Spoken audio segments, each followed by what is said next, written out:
आप सभी लोगों का हमारी शमास गार्डनिंग में बहुत बहुत स्वागत है। आज मैं ऐसे प्लांट के बारे में जानकारी लाई हूँ जिनको हमें अप्रैल के महीने में नहीं लगाना चाहिए या हमें नर्सरी से नहीं लेना चाहिए या माली से नहीं लेना चाहिए। कि हमको वो प्लांट माली दे देता है कि नहीं ये 12 मासी फूल होते हैं, ये समर में भी बहुत अच्छे से चलते हैं, कुछ दिनों तक ये फूल देते हैं, फिर उसके बाद वो हमको नहीं देते हैं फूल और उनका सीज़न नहीं होता है। तो आज हम ऐसे ही प्लांट के बारे में कुछ जानकारी लेके आए जिनको आपको इस फरवरी के टाइम लगा सकते हैं। 1-2 महीने फूल देते हैं, उसके बाद वो फूल देना बंद हो जाते हैं, इसलिए कि उनकी सीज़न चला जाता है। बहुत तेज़ गर्मी पड़ने लगती हैं तो वो नहीं सर्वाइव कर पाते हमारे यहाँ। कहाँ जहाँ ठंडी जगह वहाँ सर्वाइव कर जाते हैं। तो चलिए स्टार्टिंग करते हैं। सबसे पहले नंबर 1 पे आप सबसे नंबर 1 डहेलिया दिखाते हैं कि डहेलिया देखिए बहुत अच्छी फ्लावरिंग करता है और अभी भी कर रहा है, फूल दे रहा है, बहुत प्यारे प्यारे फूल मिल रहे हैं हमको। मगर वो हमको सिर्फ अप्रैल मई तक फूल देते हैं, उसके बाद ये इनकी सीज़न चला जाता है।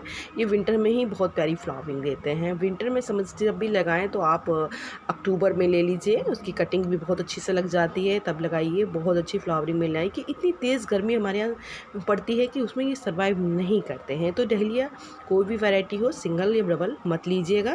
और अब आते हैं आज डेज़ी के बारे में बात करते हैं। ये भी माइक्रो डेज़ी है और बहुत अच्छी फ्लावरिंग करती है। इसको भी आप विंटर में लगाएं, समर में नहीं लगाएं। अब आते हैं स्वीट जी, बिल्कुल मटर की तरह होती है, बहुत प्यारी सी। और इसको भी आप एक छोटी सी वाइन, ज़्यादा लंबी नहीं जाती है, वाइन की तरह तो बहुत प्यारे फूल करते हैं।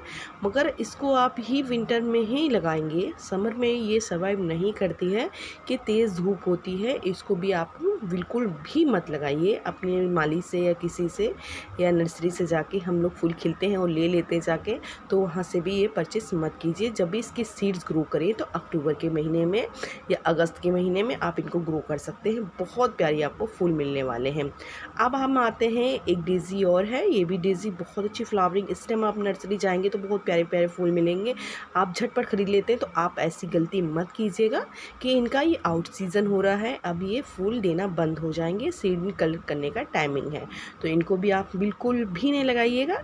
आप आ जाते हैं, ये भी बहुत प्यारी फ्लावरिंग करने वाली, इसको हम सेव करके रख तो सकते हैं। ये भी बहुत अच्छी फ्लावरिंग देने वाला प्लांट है। अगर हम गजानिया को सेव करके रखें तो हो, ये हमारे यहाँ समर में भी सर्वाइव कर जाता है।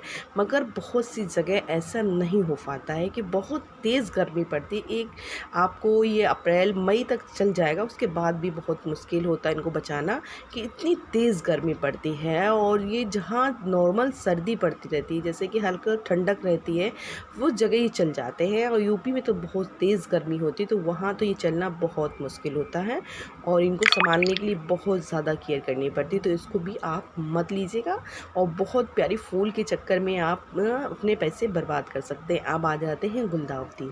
गुलदावदी भी आपको 12 मासी फूल देती तो है, मगर ऐसी जगह देती है जहाँ ये इसको हल्का सा बहुत बढ़िया नमी मिलती रहे या ठंडक मिलती रहेगी, तो ये सर्वाइव करेगी। तो आप मिनी गुलदावदी तो बिल्कुल मत लीजिएगा। ये आपको सिर्फ अप्रैल तक ही फूल देंगे और उसके बाद ये फ्लावरिंग नहीं करती है, फिर ये बिल्कुल बंद हो जाते हैं फूल देना। ये आपको अक्टूबर में ही आपको फूल देंगे। अब आ जाते हैं, जो मैं आपको सेकंड ये प्लांट दिखा रही हूँ, डेंथस की कई वैरायटी आती है। आप कोई भी वैरायटी डेंथस की मत लगाइएगा। और बहुत प्यारी फूल के चक्कर में आप नर्सरी से बाय कर लेते हैं या माली से ले लेते हैं, तो ये गलती मत कीजिएगा कि ये आपको 1 महीने ही फूल देंगे, फिर उसके बाद ये फूल नहीं देंगे और आपका पैसा बेकार हो जाएगा। अब हम जो आपको प्लांट दिखा रहे हैं वो भी बहुत फेमस होता है, स्टॉक फ्लावर।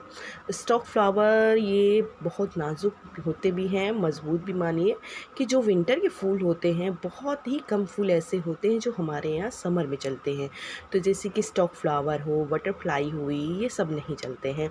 अब आ जाते हैं पिटूनिया, तो बहुत सभी को पसंद है। पिटूनिया की भी वैरायटी आप मत लगाइएगा, पर पिटूनिया अब धीरे धीरे डोरेंसी ख़त्म होने वाली है और ये इतने मजबूत नहीं होते हैं जो हमारे यहाँ सर्दी को बर्दाश्त कर लेते हैं, मगर गर्मी को बिल्कुल बर्दाश्त नहीं करते हैं। तो पिटूनिया बिल्कुल नहीं लगाइएगा। अब हम जब नर्सरी जाते हैं, माली से रहते, तो माली हमारे यहाँ कहता है कि नहीं, बिगोनिया लगा लीजिए, बिगोनिया आपके परमानेंट प्लांट है। नहीं, बिगोनिया परमानेंट प्लांट तभी मानेंगे जब थड़की सी सर्दियाँ ज़्यादा हमारे यहाँ पड़ती रहे। तो ये परमानेंट प्लांट नहीं है, बहुत नाजुक प्लांट है। तेज़ धूप जो विंटर की भी होती है, तो जो होती है उसमें वो सर्वाइव नहीं कर पाता, तो समर में कैसे सर्वाइव करेगा। तो कई वैरायटी इसकी रहती है, आप इसको भी नहीं लगाइएगा, ये भी बहुत ही जल्दी ख़राब हो जाएगा प्लांट आपका। अब आते हैं इंग्लिश रोज़। आपके पास इंग्लिश रोज़ नहीं हो लेने की सॉरी तो बिल्कुल मत लीजिएगा। ये इंग्लिश रोज़ इस टाइम अगर नया प्लांट लगाएंगे तो ये गर्मी बर्दाश्त नहीं कर पाएगा। पुराना प्लांट है तो चल जाएगा, अगर नया प्लांट नहीं बर्दाश्त करेगा तो इसको भी मत लगाइएगा। बहुत अच्छी फ्लावरिंग के लिए प्लांट ये शेड प्लांट है और इसको भी हम बहुत ईजिली सर्वाइव करवा सकते हैं।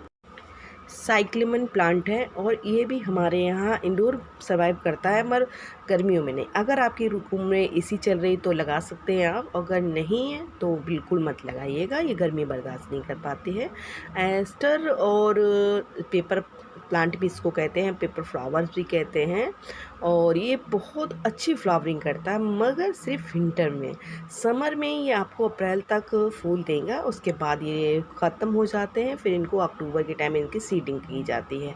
अब जो मैं प्लांट दिखा रही हूँ डॉग फ्लावर, इस टाइम आप नर्सरी जाएंगे तो ये काफ़ी प्लांट आपको मिलेंगे कि उनके बिके नहीं होते हैं, तो आपको वो बता देते हैं कि नहीं आप इनको ले लीजिए और इनको लगा लीजिए, बहुत अच्छी फ्लावरिंग है, परमानेंट प्लांट। ऐसा मत कीजिए, ऐसी गलती मत कीजिएगा।